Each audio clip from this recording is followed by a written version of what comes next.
Oh, there we go. All right. Good evening, everyone. And thank you for being here in the room, and thank you for being online. I think video is maybe or may not be working. My name is Frank Simorjay. I am the local chapter president. And again, I welcome you to our April meeting. Today is a bit of a special opportunity. I'll be emceeing, and I also will be presenting. So a little bit about our meetings, talk about who we are briefly. I think most of you have already know us, but maybe for folks online. Item number 3 actually was stricken. I just realized the agenda still shows it. Talk about the CC, a little bit of test your knowledge, and then it'll be a choose your own adventure. Big thanks to everybody on the board. Association like this does depend on volunteers. So big thanks to Jake, who isn't here, Lori, who isn't here. Hey, Kate, thank you very much for attending and stepping into a co-treasurer role, which is fantastic. Stephen, who I think is online.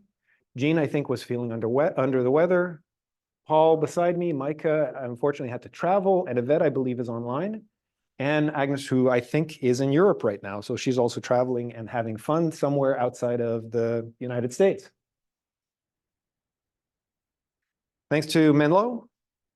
And thank you very much for all the hard work, Mario, to get that taken care of. I don't think we actually, so the check is still not in the mail, but we're really close. I think it's on our part. Yeah, it's really close. We'll figure it out. We'll figure that out. And obviously, Microsoft has been a longtime donor. CPE submissions. So for everybody here that is collecting CPEs, we've gone away from the piece of paper that we hand out. Really do rely on you logging into the Zoom registration. Even if you aren't using Zoom, please go on to the link, put in your information, and that'll give you your registration and the CPE points for tonight, which will accrue to 2 CPEs for this session tonight. Social media, LinkedIn, YouTube, website. Tonight's session, depending on if fortune holds out, will be posted on our YouTube site, but possibly not. Actually, thinking about it, tonight's session will not be, depending on which presentation, and I'll tell folks about why it won't be on YouTube. Talk about spoiling the fun if I post it. Conferences coming up. I am familiar with a lot of them. I don't know if anybody else has found anything that we should be talking about. We'll bring it forward. It's pretty much the same sessions that we've talked about before. Besides, I know it's the 27th. A couple of them are coming up real close here. The NLIT National Lab one, Linux Security Summit, April 18th and 19th. Recently, I added ThreadModCon. There is the June 29th session. Significance of that conference is I will be presenting at it. That is in Lisbon. So if anybody wants to come and join me, please do. What, you think I'm not? I'm serious. It's like, please come join me in Lisbon. And that, as I said, has a little bit of an impact on one of my presentations. CC program. For anybody that's interested, I guess that's maybe the question I should have. I know online, Yvette is already starting to look at it.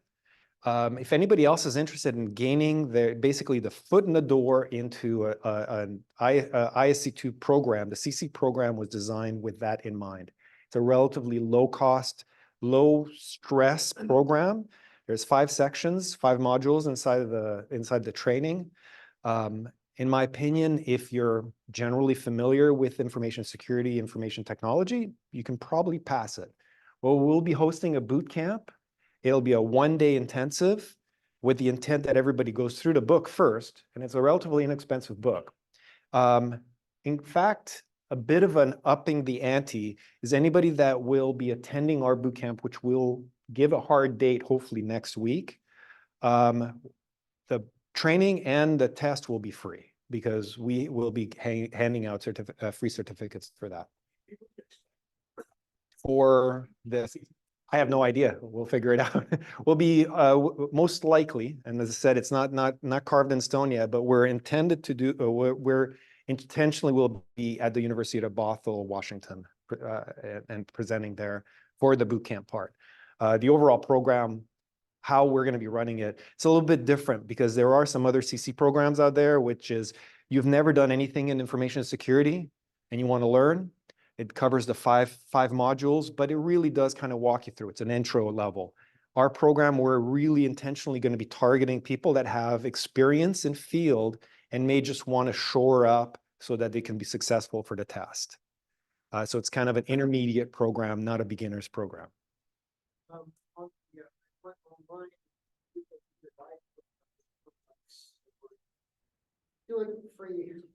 Yeah. And as I said, it's like we will be giving out certificates for the online material for students that participate. All right. As we always start, we already ISC2, we do exam, and we always like playing around with these test questions. Keep in mind, if you are certified, you should be able to answer these questions. If you're not certified, this is the kind of questions that you're going to end up having to answer for your test. So there is no wrong answer. Actually, there is no right answer. No, maybe there is a right answer. All right. So which ethical principle emphasizes the importance of being honest and transparent in all professional interactions? Integrity, confidentiality, availability, and non-repudiation. This one was submitted by Yvette. It was an ethical question that I thought was necessary for us to also remind folks that being certified by IC2, you do follow a code of ethics. Anybody want to take a stab? A. Correct, integrity. All right. Rest of them clearly are not as pertinent. Next one, which of these, if used right, is the most secure form of something you have authentication? So it's has that magic uppercase word most. It's going to be important. So there may be multiple right answers, but only one is most. So let's do a passport. No. Smart card? Some of you say, yeah. Whatever David did. Single-use password. And then magnetic card. All right. Some of you will be surprised. Correct answer is B, a smart card.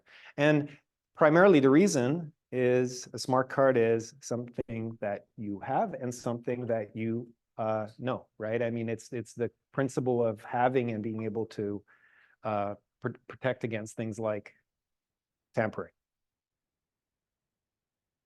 Smart card provides something you have, something you know. Mm-hmm. Okay, what's the part about something you know? Well, it's a PIN.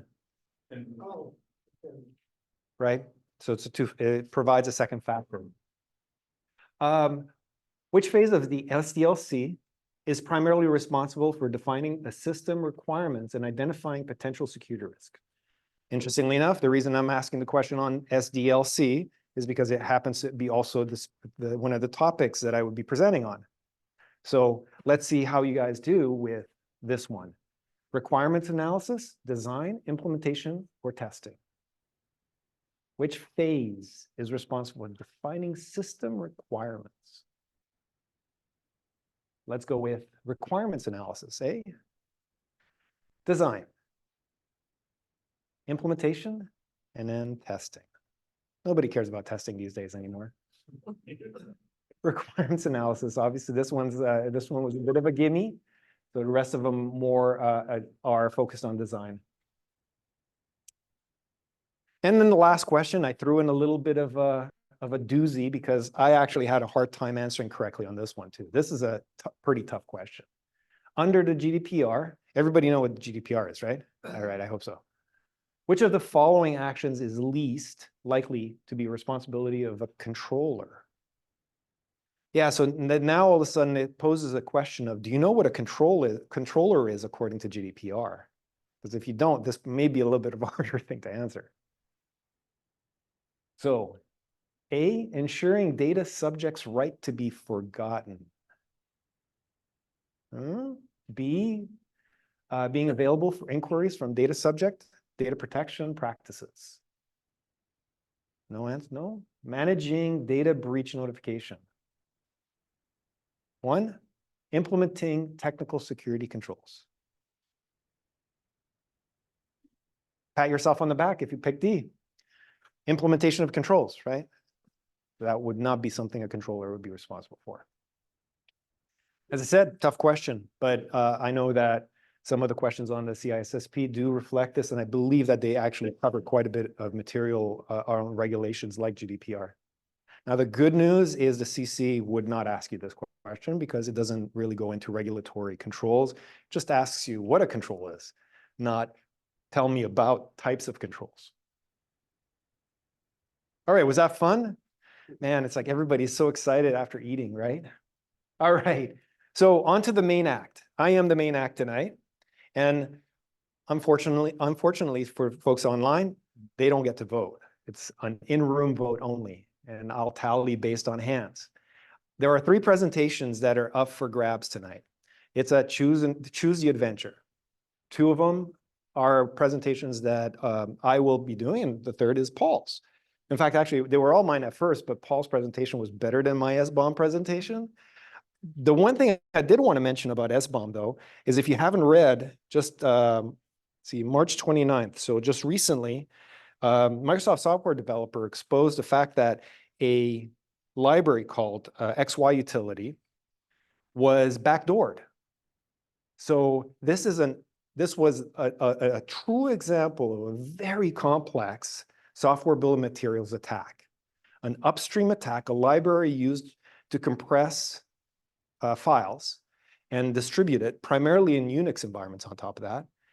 This individual spent potentially months taking over ownership of an open source library, and then planting code into it, allowing for major development environments, in fact, actually encouraging Debian and Linux to then pick it up and basically pull the code, if you're familiar with GitHub. So they pulled the code into their branch. So very, very clever, and ironically, it was discovered by fluke because one software engineer saw the fact that there was like huge memory spikes, and he's like, I wonder what the hell's going on here. And doing a little bit of digging, and he discovered that somebody had planted code.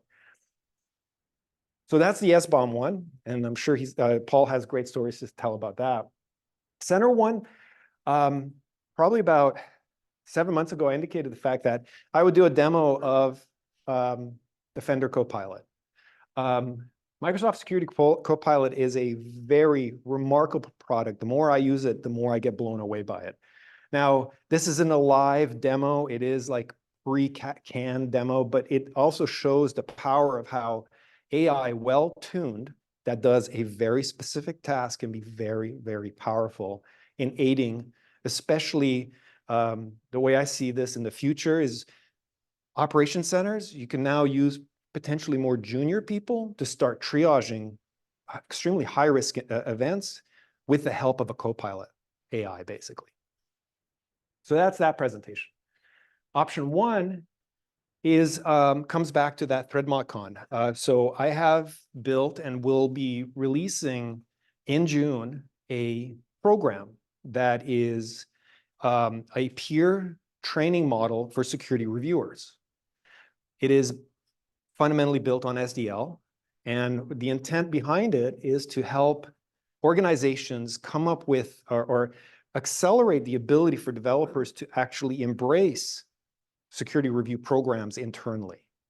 So those are the 3 presentations, and the room gets to pick which one. Now it can only do one. That's the thing. So that said, show of hands for, let's go with the center one. Option 2. Wow, a lot more interest. 1, 2, 3, 4, 5, 5. Yeah. All right. Option 3. 1. And then option 1, 2. Copilot. My God, I'm actually surprised. Okay, Copilot it is. Pilot and AI. Copilot. Could have done too. What's that? Would have been great if you could have done. Any way that the online people can vote? No. So there we go. But I should mention that option one will be, I will be presenting that in Lisbon. So I've got another audience. I was hoping to test this one out on you guys. Then.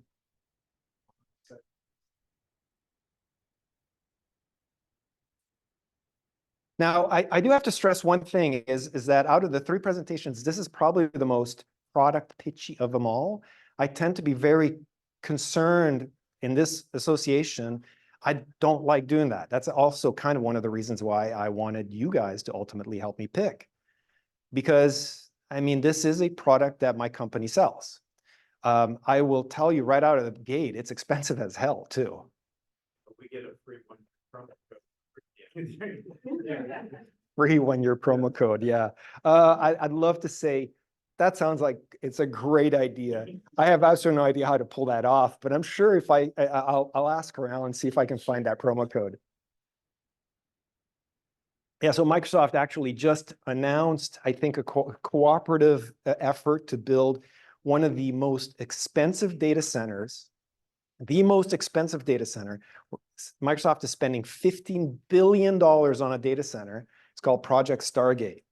It will be for training, AI training models. I heard about it, not from internal. I mean, I heard a news article about it. I was like, wow. All right.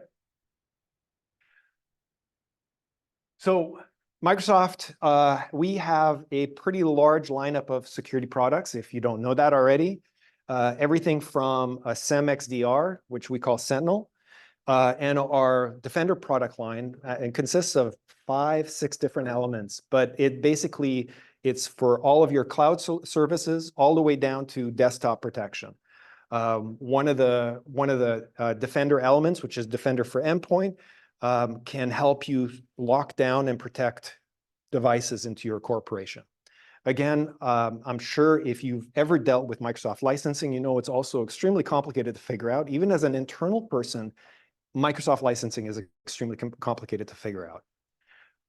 The suite, however, does one thing, is it collects a ton of data. And when I mean a ton of data, I think I have a slide here. So Sentinel, through all of this, we can collect 10 petabytes of data a day. It is an insane amount of information that's collected and segregated based on individual tenants, which is our structured environment within Azure. So if you purchase one of actually, you don't even have to purchase. If you set up a directory, you automatically get access to one tenant. And then inside of that, you can place subscriptions. Subscriptions are where you would then consume cloud services. So if you have a virtual machine, it lives in a subscription, and it's in the directory of a tenant. One reason that I'm trying to highlight some of this stuff is if you've ever used any Microsoft product and you use, if you have an identity inside of the Microsoft environment, it's tied to Entra, which is our identity manager. And it's also then tied to a tenant. So all of that stuff is very deeply linked. One of the benefits of utilizing AI is obviously 10 petabytes of data is a lot of data to eat through. Good luck if you give that information to one of your smart engineers and say, find the latest attack that's occurring in my environment. I'll pretty much say that it's really difficult. Speed, scale, and then size, right? I mean, at the end of the day, I believe right now, Microsoft, AWS, and Google pretty much dominate the cloud market. I know there's a lot of other players out there that provide a lot of elements, but I know that when it comes to end-to-end capabilities, Microsoft currently is the only vendor in the market that provides identity, security, and application layer. So we provide all of the different components that you'd expect in the infrastructure, platform, and software as a service.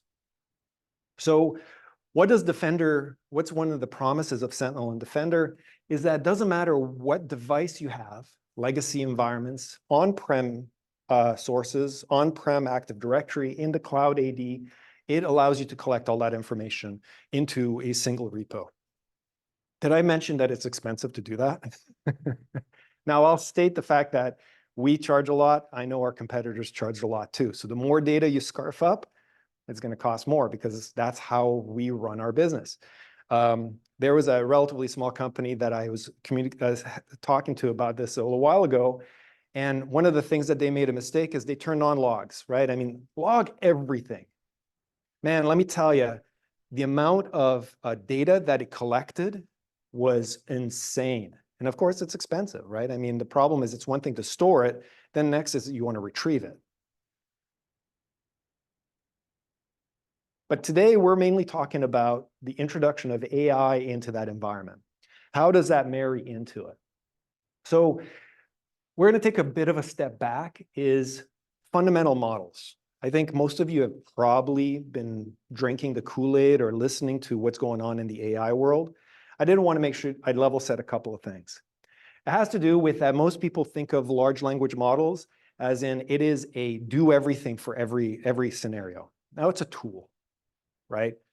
AI is in our modern, and I'll tend to kind of like talk a little bit more like generative trained models, GPT. They are trained environments that have these very complex, long ability to predict the next thing.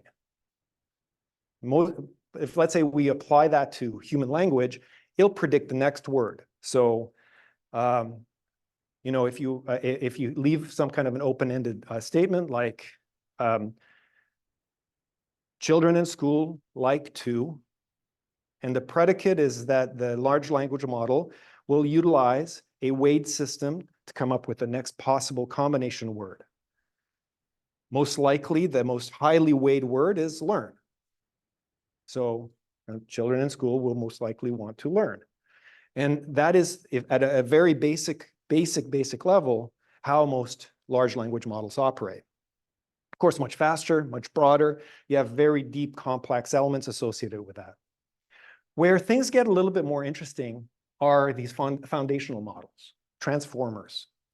If you take something like Bing or ChatGPT, you can just ask it general questions. It will tell you, again, based on the world knowledge of what it has, what it's learned, it'll give you these generative outputs. With transformation models, it takes knowledge of a preset bit and applies it to that large language model. So now all of a sudden that prediction will give you an output based on your expected result. What does that mean? In security, it's taking those petabytes of information, allowing for that information to also be learned on, so that the next predicted outcome will be something in line with security. You don't ask a security system, tell me about Nevada's weather. It won't be able to answer that because it's not designed for that. The transformer model is designed to say, tell me about an attack such as Cobalt Strike. Because it's been trained on that, it knows how to retrieve the correct information. Tasks that you can do with it as a result: sentiment analysis, questions and answering, information extraction, image captioning, object recognition, and instructional flow. So let's kind of look at that whole thing again from perspective of a human submits a prompt, and Security Copilot now has these transforms that occur. One is planner, determines the context of what you're asking about. It builds a context based on it and provides an answer prompt. The responder then builds it in a way so that it's human usable, especially for security data. You know, the information that we deal with a lot of times is really complex to even read as a human. Now think of machine material, converting it so that actually somebody can actually make some sense out of it. That takes some work. So again, a response and formatting the data so that it's actually screen readable. So narrowing the whole thing out, as I talked about, this foundational model is you take a job and you have a foundational model that gives you really clear output. Key things about the types of jobs that you can actually do. You can analyze attack campaigns, incident prioritization. right? These are things that as humans in an incident response environment, you may be tasked to do this manually, right? When's the last time somebody had to do, like, again, incident prioritization? Like, anybody experience that process of you've got like 2,000 incidents coming in? How do you know which is the most important one that you should actually be triaging? This one, right? You randomly pick one from the list and you hope you pick the right one. Never happens, right? Human operated ransomware detection. That's a really interesting, it's like, again, this is that insider threat, right? Insider, an insider that does this, or again, the human element that, not even insider, but anybody, the human element, how do you detect that a human's involved in that pattern and ask the right questions of a system that doesn't assist you through that process? And then threat hunting. This is actually, I think, one of the areas where probably every single one of you at one time has done threat hunting. If you didn't do it for work, you probably did it just because it's interesting. I know in my past, I've done a lot of threat hunting, both for work, but a lot of times it's just because it's kind of fun, right? It's like, what is this threat pattern? Let's dissect something. Let's take an image, right? I mean, we keep joking about, if I give you a USB stick, would you plug it into your laptop? I did that with Paul just earlier. And you know what? Again, threat hunting. That really is the fun of our industry. Well, let's make it a little bit simpler. So a good example here of what can be powered by this process. Now, I mentioned originally, I really was hoping to actually do some live demos, but the more I played around with it, the more I was concerned about the fact that if I did that, unpredictability of demos, you don't do in a live setting. So instead, we're gonna look at just basically some pre-captured, and it is actually a pretty cool story from that perspective. So that said, tell me about your latest incident.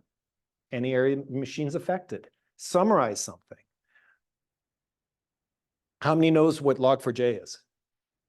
One person, 2, 3, 4. Okay, half of you. The rest of you, how would you find it? Google it, right?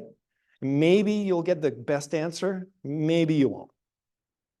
Reality is maybe that information is already available. It's just a matter of knowing how to find it. Now, again, thanks to, I tried that one actually just recently on Bing, Copilot. The answer was actually pretty good.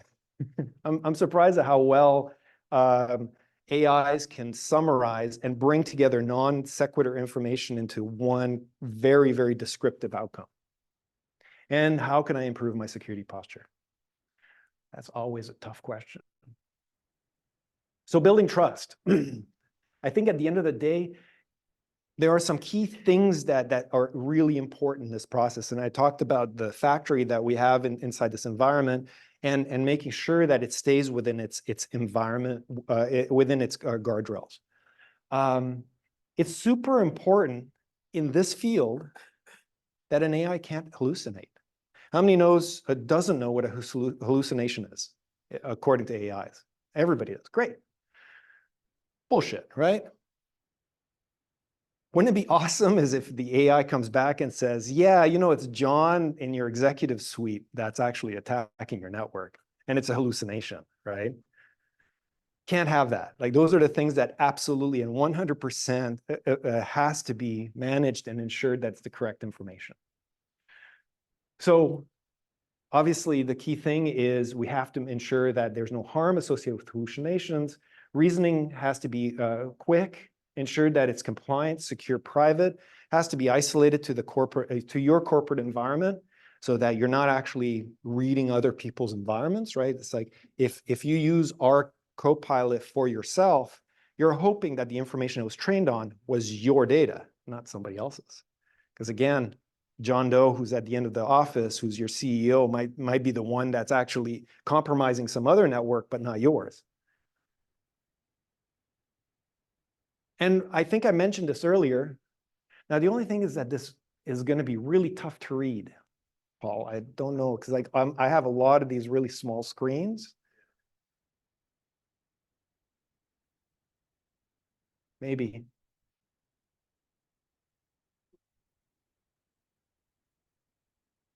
Man, that's going to be tough. I can try to read some of it, but it's going to be even tougher for me because that text is like really tiny. I wonder, can you zoom in from your desktop? No? Okay. Man, this will make it interesting. The one thing I didn't predict is not doing a live demo is that the screen size is really small. All right, we'll see what that looks like because there's a couple of slides here coming up. So leveraging prompt-based experience is not chatting, right? It's prompting. So the difference is, am I going to chat with an environment and have a conversation? No. You're going to prompt for response and prompt for behavior. You're basically unleashing the power of a system like this to your engineers to be able to actually execute work. In this particular one, it's basically prompting for exploit links. And I think what was the exploit link associated with it? And when it executes the work, you could see that it's going to go off and rerun a prompt. Another thing that's really important about this is that it can preserve, so cross people, it can preserve a prompt text. So if you have multiple people in your SOC, you can actually then reuse the same prompt language. You don't have to recreate it every time. So if something is successful and it can retrieve good information, why not reuse it across your entire environment? Speeds up, yeah, I see these are going to be really tough to see. Wonder if they're better online. Quality of displays. AI is its probability of mistakes, reduces over-reliance on AI and build on trust, allows users to control the environment, and also ensure that all the summary and information. So here, for instance, being able to see the prompt providing you detailed summary without you having to do the summarization yourself, right? It's auto-summarizing the information. Repeatable tasks, which is, I think, what I mentioned. Just because one person executed that particular prompt request, odds are that if the results started becoming sensible and usable for your business, could you then lift it, pick it up, and run it again? Because maybe there's other types of attacks going on. So good, smart prompts can be reused, and you can create things called prompt books. So now as an entire division or a team or a group of support people that within your company, or maybe it's just a one person. That's another thing too, is does something like this put people out of work? No, it's not the elimination of work. It's more about efficiency, right? Being able to actually put people to doing the right thing instead of sitting there trying to figure out the information. Let me ask, actually, anybody do any light coding? And I'll say things like querying a database, writing a shell script. Not heavy coding, light coding. Yeah? Sure, light coding. Anybody try using an AI to help you with that light coding recently? Changes the dynamic of how you operate. It's the difference between using pen and paper to write a mathematical equation and solving it yourself and using a calculator. What AIs can do with that type of even light coding is accelerate, especially if you don't know or forgot the syntax of a language, for instance. I do quite a bit of KQL, which is a Cousteau's language. And you know what? I remember about this much of the syntax. The power of an AI is that I can basically say, I want this command executed. You roughly have an idea of how the command should be structured and say, but I'm looking for you to give it me, parse all the columns in a JSON. Super powerful in that. Again, it's the calculator of our modern times. And then, of course, all of this data is organizationally isolated. That's one of the things that's super important. Microsoft took this on a long time ago about the data that belongs to you belongs to you. I've had this love-hate relationship with one of our competitors. I'll mention Apple. They always have made a claim that they are all about security and privacy.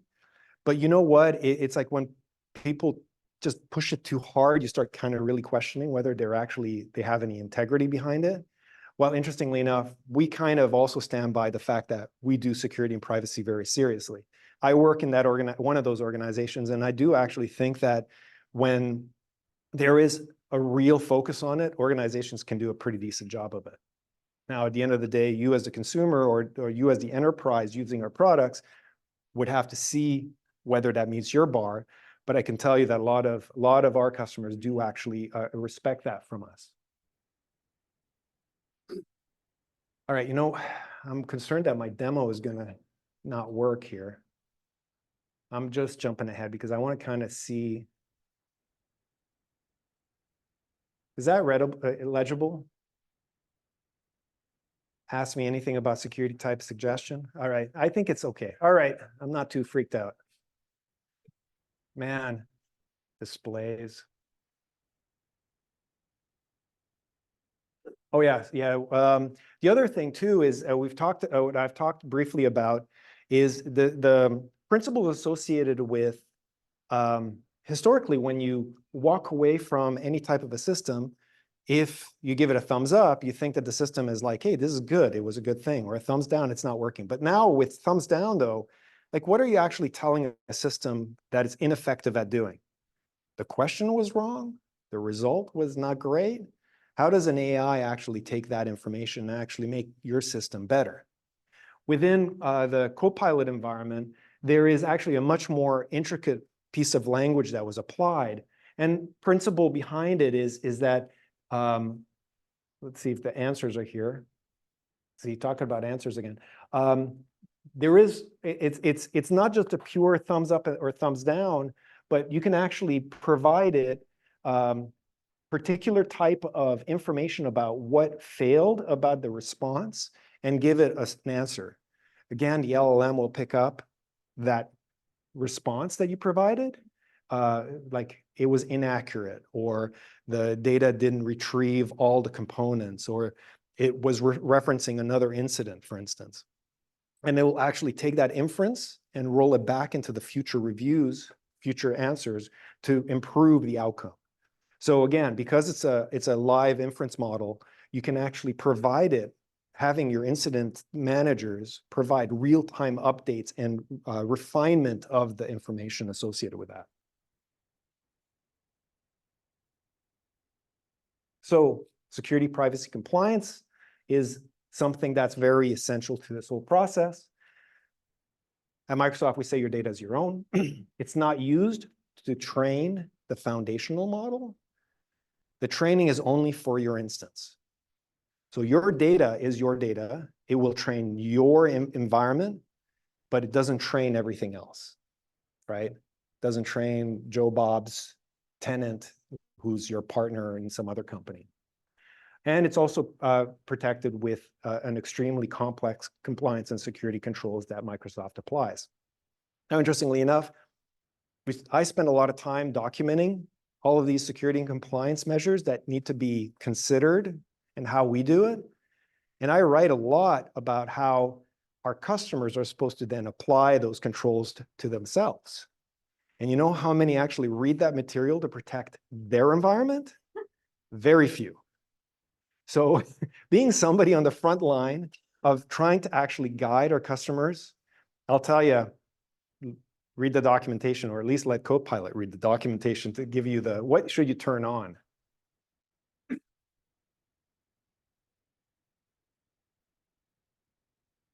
The transformation of a SOC. I mean, that's really what it comes down to.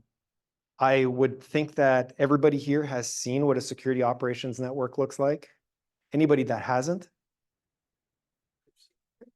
Okay, that's pretty close. The pictures live pretty true to that. Even though the first SOC I ever saw was at a local telco when it was a much smaller telco. If you know the local telco market, way back when, we're talking about the 90s. And they had a room that was about half the size, no windows, and they put like 3 computers on one side of the wall, and that was a SOC. So, SOCs don't have to be very complicated in certain environments. And then they graduated that SOC and they gave them a bigger space. The whole team was considered basically, the mushroom crowd, because literally doors would be shut, lights would be turned off, just screens on. I mean, if you could think of a movie hacker scenario, it was exactly like that. The old socks. Posture management, response, and reporting, right? I mean, at the end of the day, those are the kind of things that you want to walk away with. Environment that provides you simplified posture management so that you can protect your network, have quick ability to do incident response, because every company has a good incident response plan. Absolutely. And reporting, because all executives want really cool reports because they understand everything about security. Geez, sarcasm. I feel very sarcastic today. What does Copilot bring together? Defender endpoint, Sentinel, Intune. Those are the components. Even though we don't call it Microsoft Intune, I'm like, whoever put this slide together, I should kick them in the rear. It's Microsoft Defender for Endpoint now. And again, it's the being able to bring all of these components together, enriching alerts, making sure that all of the prompts are unified across the different products. Now, for some of you that have been using Microsoft products for more than, let's say, 10 years, one of the most common things you'll probably say is, you guys, your products are all over the place. I mean, last time I used Office, it has absolutely no understanding of how your Xbox products work, and it looks totally different. Likewise, if you use Azure, it has absolutely no resemblance to the Office suite, for instance. Interfaces don't look the same. Let me ask this question. Has anybody gone to portal.microsoft.com and then portal.azure.com? Do they look the same? Yeah, it's because you got one team in this corner, one team in this corner, and they're fighting each other. So it's a pretty common thing. However, the data behind the scenes is unified and aggregated, which is somewhat different. Our UIs may not be, but the data is. So, yay! All right, so before I let this play out, stopped, I hope. We're gonna do a live scenario that was recorded offline, because again, it's safer to record it and play it back than it is to try to do this real-time typing into questions. I know that'd be more cool, but the reality is this is safer. It's legible, thank God. And what we're gonna do is we're gonna walk a scenario here. So over the course of the next little bit, I'll show you actually what that looks like in application, right? So the key thing about this isn't mocked up. This is actually live data that was just a screen grab. Do you believe that? Okay, good. Fooled you. No, just kidding. It isn't April Fool's anymore. So we're gonna start with a principle that there's that somebody along the line has done an alerting, or there's been some investigation done. Here, particularly, there was an incident that was already started. And what we're gonna do is we see a little bit of basic information about this case. So again, as a case handler, you have some case information. Here you see that this Woodgrove log analytics workspace, and there's a SAP instance within it where there was one incident that was associated with it, where there is possibly an exfiltration attack. 3 entities were identified: an IP address, CPC host, and an account potentially associated with that. What we're gonna do is we're gonna now let the Copilot start helping us out a little bit. And first question that we will ask it is, tell me a little bit more about these entities. I don't know what they are.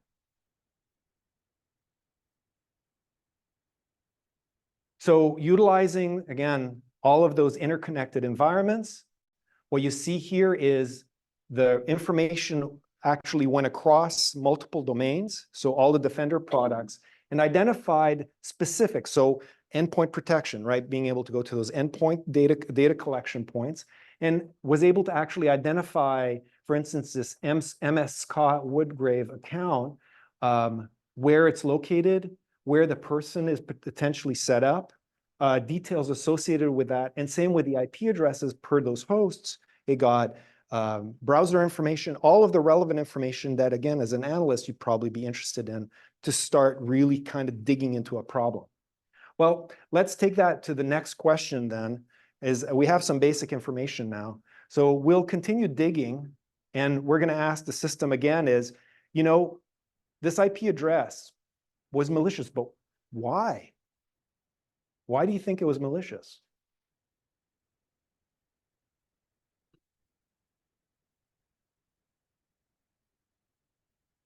So again, it's going out to the Defender environments, and what it did is it built out some information associated with this particular IP address and started identifying the fact that the IP address came from an external source. Turns out that in this particular instance, it can be directly tied to a couple of attacks. One is Cobalt Strike, and two is Silk Typhoon. So these are well-known networks on the internet, and it became apparent that this particular host was participating inside one of these environments. On top of that, a couple of things. Severity score was assigned to it, as in how likely is it, and also linked information, so if you wanted to read up some more about it. Copilot was the thing that ultimately helped so far to give us some insight as to what is the host, who is the potential victim, and how did the attack actually occur. So let's keep digging. You know, we've discovered a little bit. We have a pretty good idea that one of these, this particular attack scenario, this particular incident relates to that, but we may need to know a little bit more about Cobalt Strike and Silk Typhoon. So we're going to ask the system, again, Copilot, tell us a little bit about these two, Cobalt Strike and Silk Typhoon.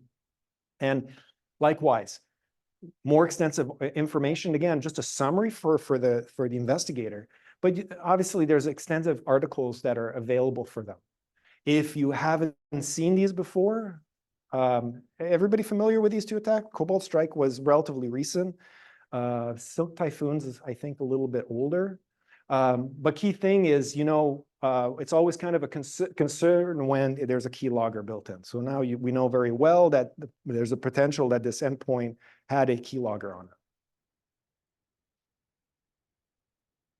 Continue digging through this process. And of course, ultimately, we want to be able to do something about it. So what devices are associated with this incident, and check if those devices are compliant. Give us a table of that information. Now we're moving into actionable, being able to act and do something about this particular attack. Right away, it gave us identified 3 devices that were subject to this particular attack, again, based on the information that this customer has, and it provides all the detailed information associated. Good news is you see 2 of them, and unfortunately the video kind of plays through, 2 of them were encrypted, 1 was not. Kind of a concern right there. But remember, because of this information, now we have a place to go. We know what to do, right? We'll continue doing some digging, and again, you can see some recommendations on what to do for those hosts were provided. Remain in contact, defend the endpoint. So what we're going to do is we're going to go ahead and start asking a question of what emails were associated with this, like who are the people and what additional information should we be executing. Mention KQL. I spent a lot of time doing that. Here, Copilot had automatically generated the KQL query to dig for the data. Very powerful, because I didn't need to know how to write even the basic scripting. It can be a pain in the ass to write that. I mean, that's 14 lines of code. Probably would have taken me, you know, probably a couple of days to write that, because it's a lot of trial and error. Instead, here we go. We see very well that there's 1 email address associated with it, some network messages that were actually transmitted, including timestamps associated with this particular attack. We're going to continue now that we have this great information, and I think it's time to start putting this together for management and for leaders to act. So what we need is a report, right? Because that's, you're going to take it to the next step. As an investigator, I did my diligence of doing the discovery, but this information has to be summarized in a fashion so somebody can actually do some work, because we're going to pull the attorneys in now too, right? We got to make this simple.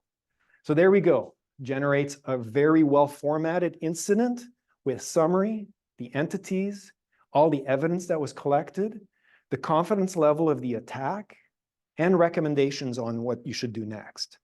So 5 questions, and I have a report that is actionable. You take the, because it seems like it follows the same process each time, that Copilot could actually even do that. Correct. Those are the playbooks. Yeah. So now you can actually do this in 1 step instead of 5 steps. That is really the power, or better yet, is again, over time, it will evolve, right? I mean, there's probably some additional things that you may want to investigate. Here, we wanted to show, well, I didn't know about these 2 attack models. Maybe there's something new out there, and I need to know more.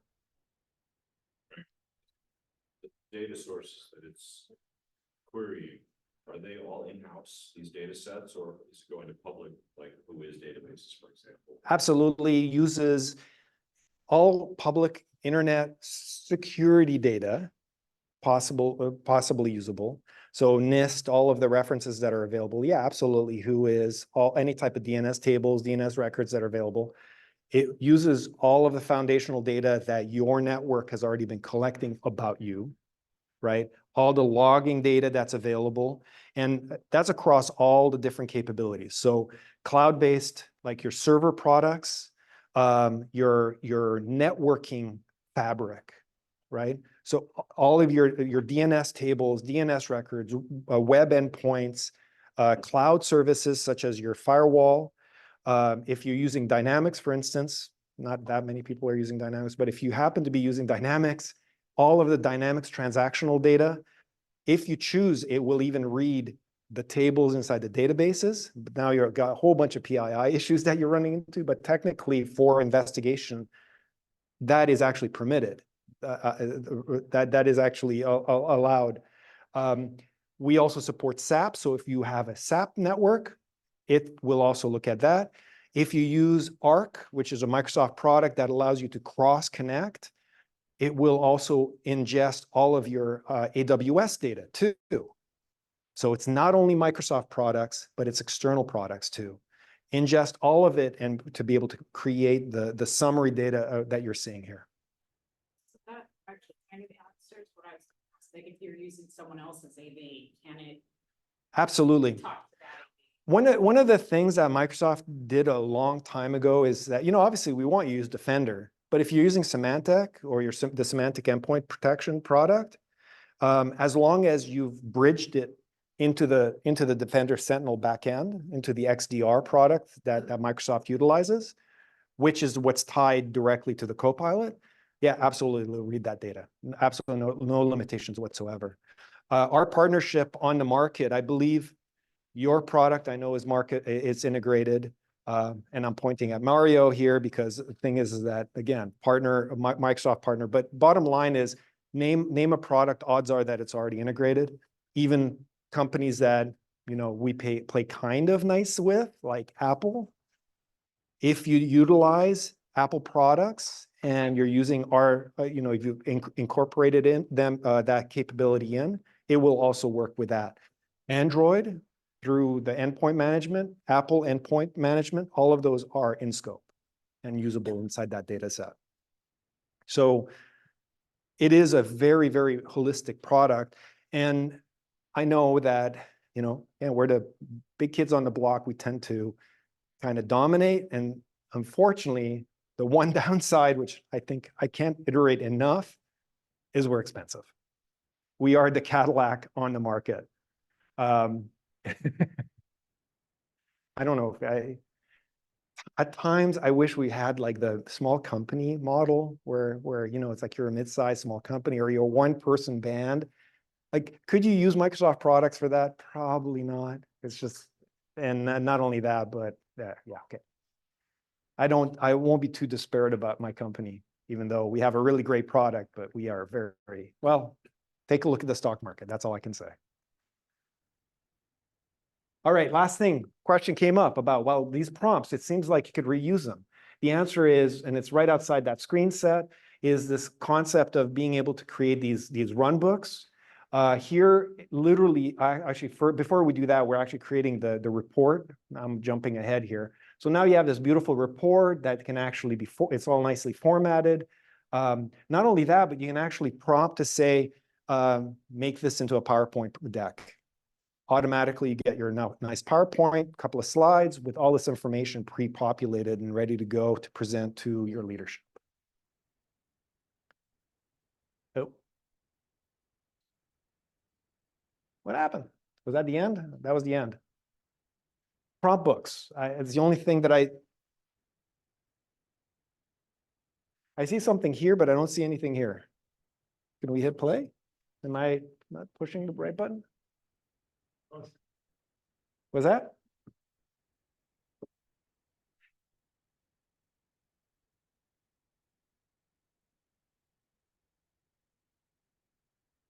That's what I said. Swear to you.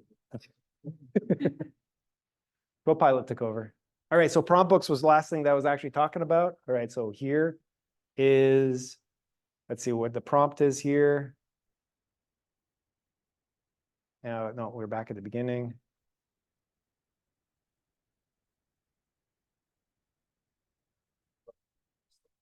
Yeah, I was, okay.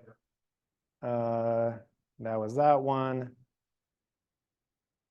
Okay, all right, so I think that we ended up creating the report, but I think right at the end of this segment is the prompt book creation, which allows you then to package up these questions so that they can actually be reused. So I can. that would have been useful like 26 minutes ago.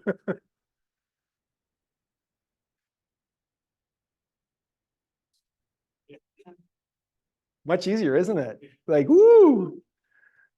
All right.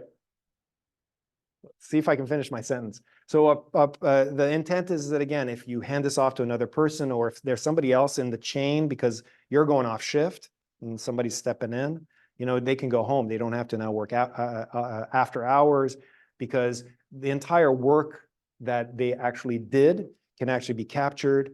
And next person that steps in, they have pretty much all of the prompts that were used prior, and they can either replay them or just work off of the results. In the trust and verify, I'd replay them, but you know, the beauty is that that information is available. That said, I'm at the end of the presentation, and that was Microsoft Copilot used in security. I will take questions and gladly answer anything associated with this or the other presentations, which I didn't do. So when you're allowed a user to give you feedback on the answer that it gives you, aren't you kind of assuming that they are acting in good faith and know what they're talking about? For the prompting, Yeah.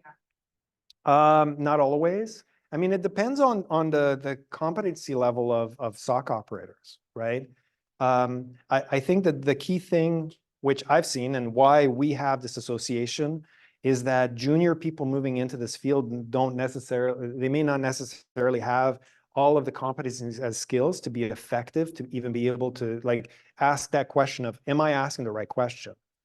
So there is a bit of an accelerated process of, why don't I give you a tool that just helps you along that journey so that but now if it's incorrect, like obviously what's incorrect about it? Maybe it's just, it's incorrect.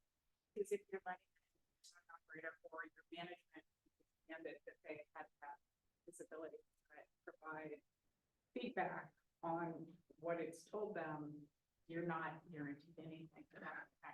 Yeah, correct. And that's the reason that the feedback isn't just a thumbs up or thumbs down. And let's see if we can go back to that one slide because I did want to show, you just couldn't see it, but there's actually, Which slide? I think it was like probably slide 7 or 8. It's the feedback slide and need to zoom in. Now that we can zoom in, I can actually show you what the possible choices are.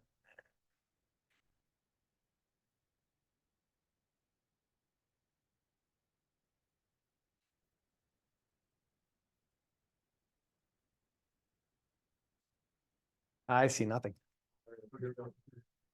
So prompting is not chat, next one over, no, not this one. And control. Repeatable, no, it was maybe earlier then.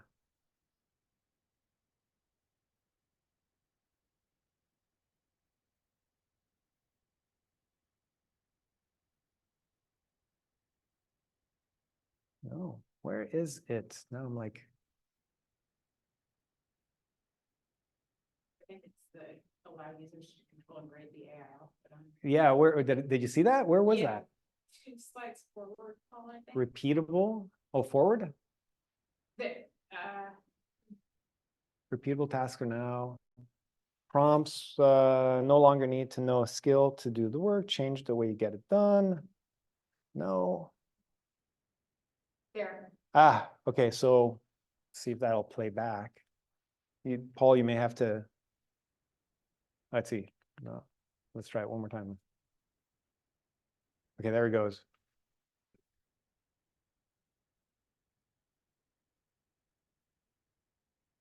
Oh, look at that. That's much more legible. Scroll down a little up. Back steps. No, this wasn't it. Zoom out again.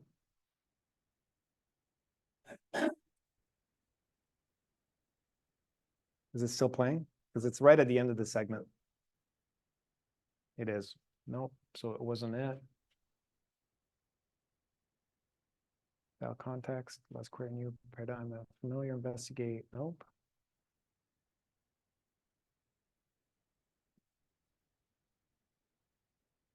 You know, I thought I knew these slides inside and out, but you asked me a great question. Now I don't remember where.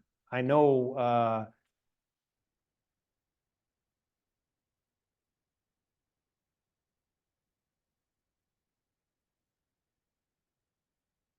Here it is. So yeah, stop it now, Paul, and zoom into this. Zoom right in here. Yeah. So again, the type of feedback, and instead of thumbs up or thumbs down, in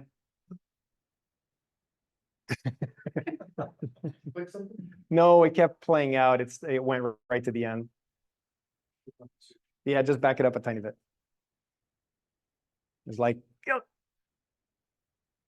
yeah, there. Yeah, just zoom in there. That's perfect. Inaccurate, unclear, and I mean incomplete, right? It's a little bit more specific.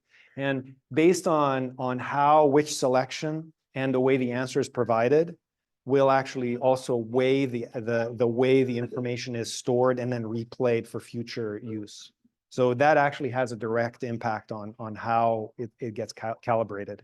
Reduces the so-called, I don't know what I'm saying. And you can technically leave the statement empty, but right, this is a good one where if you look at the information, right, Windows 9 doesn't exist, inaccurate, right? So in the future, you won't see that. Interestingly enough, this is an example of an answer that is just outright wrong. Any other questions? I have a question that we can comment on, because large language models, right, they're general. But you talk about transformers, something like this, it's getting data sources from a lot of different places. So does it have, it's basically doing event correlation from different data. Yeah, So that would help it build controls, right? Like if this and this don't align, then I'm not right? But if this aligns with these log stems and these log stems from different sources, it's easy to build a control and say, hey, this thing's gonna hallucinate, right? well, so fundamentally, as I mentioned at the beginning, a large language model is that it predicts the next element associated with a string, and it weighs everything, right? It'll give you the best, most likely item based on the weight of the previous of the previous word, and each one it'll weigh and it'll provide you that outcome.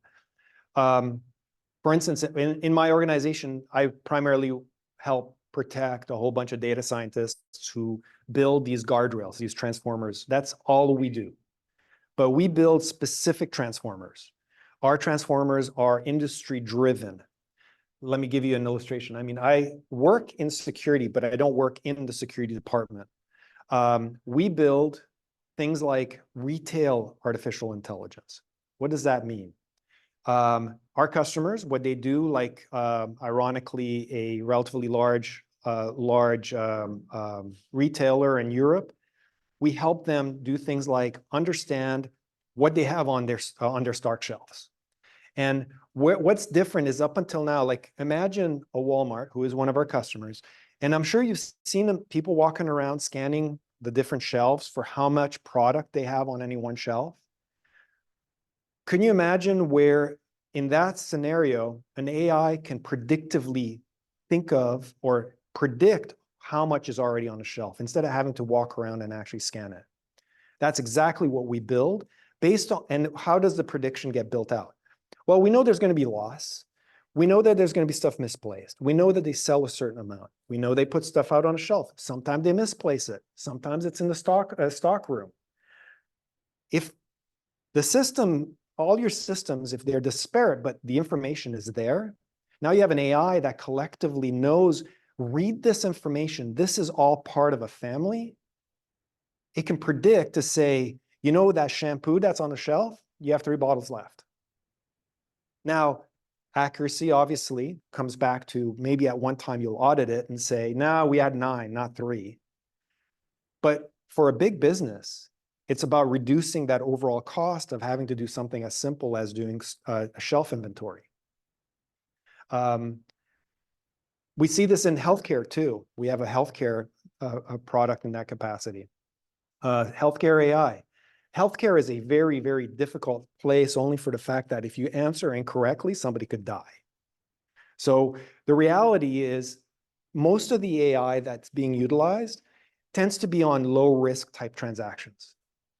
It's not about refilling your medicine. It's just what is, you know, if somebody comes in and sees a doctor, what's one of the first things they ask you? How are you feeling? And then what's the next thing they're asking you?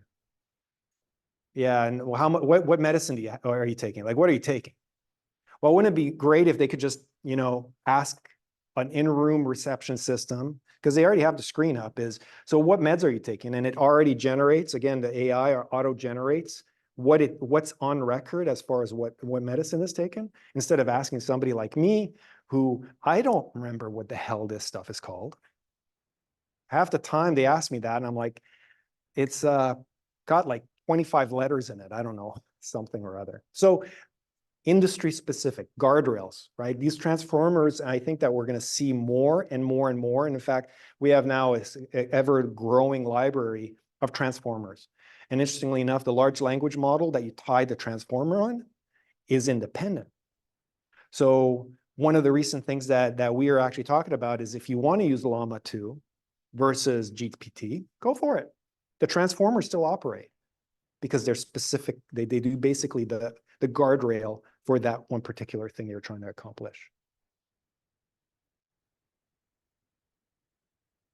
Is there information for forensic capturing of the sources from which that data is being generated?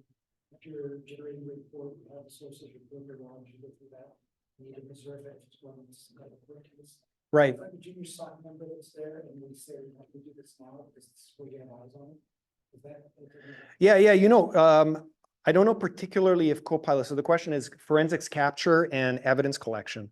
So we have an element of our product because of the way Defender and Copilot, Defender and Sentinel operate. It does have actions you can prompt, like basically action books.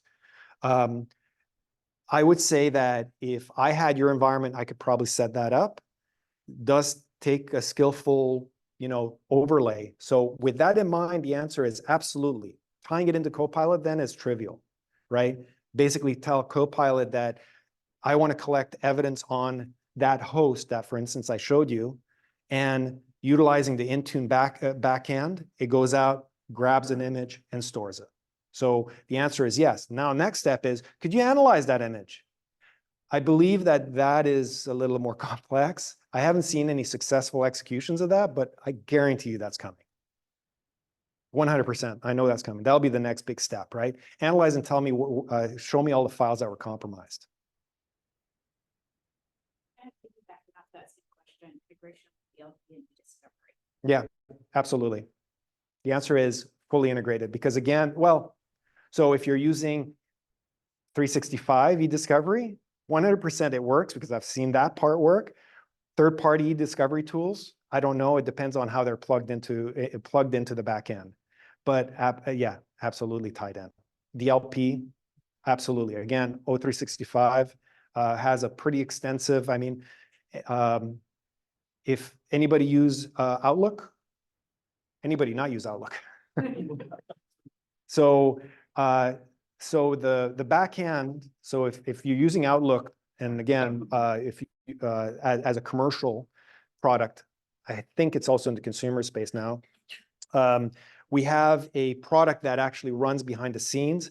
If you ever take a look at your email links, you'll see that they get converted to something called safe links. That actually occurs during the time of that email being received. It gets captured, checked against known patterns. It's an anti-pattern check.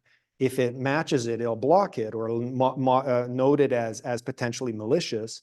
If it allows it through, it will still siphon off that connection. So especially attachments. One of the things that recently occurs is that that email will deliver to your inbox with the attachment intact.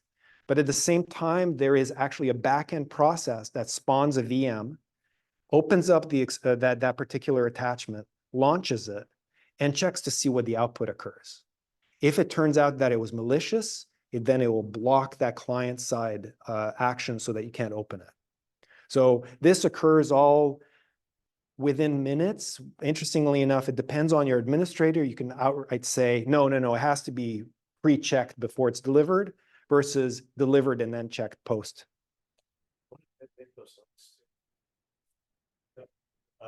Like it definitely the payload or the attachment, doesn't it do that with the links? It does. It checks links. It doesn't do a deep analysis like it does a one hop. Sometimes, unfortunately, if you use some kind of like a shortener, it's going to do the check to the shortener. It doesn't go check 2 hops away. So links are also verified. So for instance, if that link is going to a known bad actor, it will again prevent that from connecting. Now, the problem that we've seen that I know of is that we do this. And you know what the bad guys do? They know that. And they deliberately send themselves these packages to see what gets through. So if something makes it through, it's because they've spent an enormous amount of time to discover how to so-called fool the system to allow it through. Interestingly enough, LLMs are reducing that.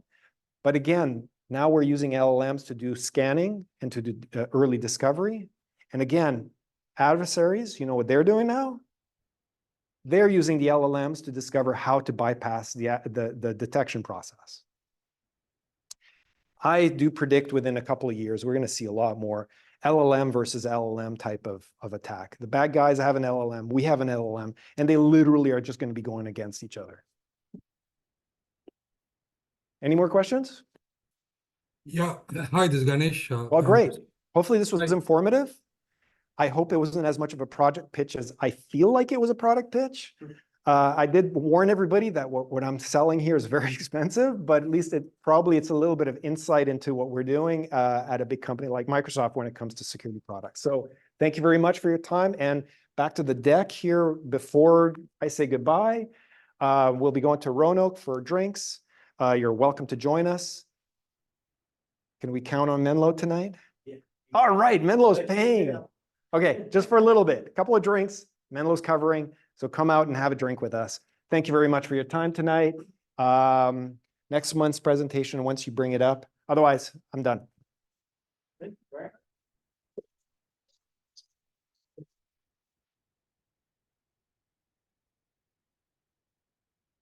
I should mention next month, Ron from DISA, I think is with DISA.